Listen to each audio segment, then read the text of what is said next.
Алеми аятал курси аятын окуунун фазилети жана сообу тууралуу айта турган болсок, бул тууралуу бир нече риваяттар кабарланган. Мына ошол риваяттардын бири кимде-ким 5 убак намаздан кийин намаз окуган жеринен турбай туруп, аятал курси аятын окуган болсо, бейишке кирүүсүнө себеп болот.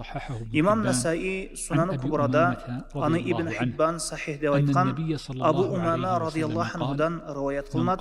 Пайгамбар саллаллаху алейхи ва саллям айтты: кимде-ким ар бир фарз намаздан кийин аятал курси аятын окуй турган болсо, анын бейишке кирүүсүнө эч бир нерсе тоскоол болбойт. Бир гана өлүм гана тоскоол болот.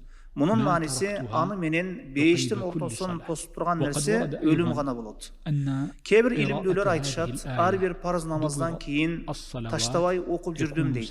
Дагы бир риваятта келет, мына ушул аятал курсини фарз намаздардан кийин окуган пенде Аллахтын кепилдигинде болот. Имам Табарани өзүнүн мужамында риваят кылат, Абдуллах ибн Хасан атасынан риваят кылат, атасы болсо чоң атасынан риваят кылат. Пайгамбар саллаллаху алейхи ва саллям айтты: кимде-ким аятал курсини ар бир фарз намаздан кийин окуй турган болсо, кийинки намазга чейин Аллахтын кепилдигинде болот. Бул хадисти Ибн Кайим рахимахулла риваятыда колдоп кубаттайт.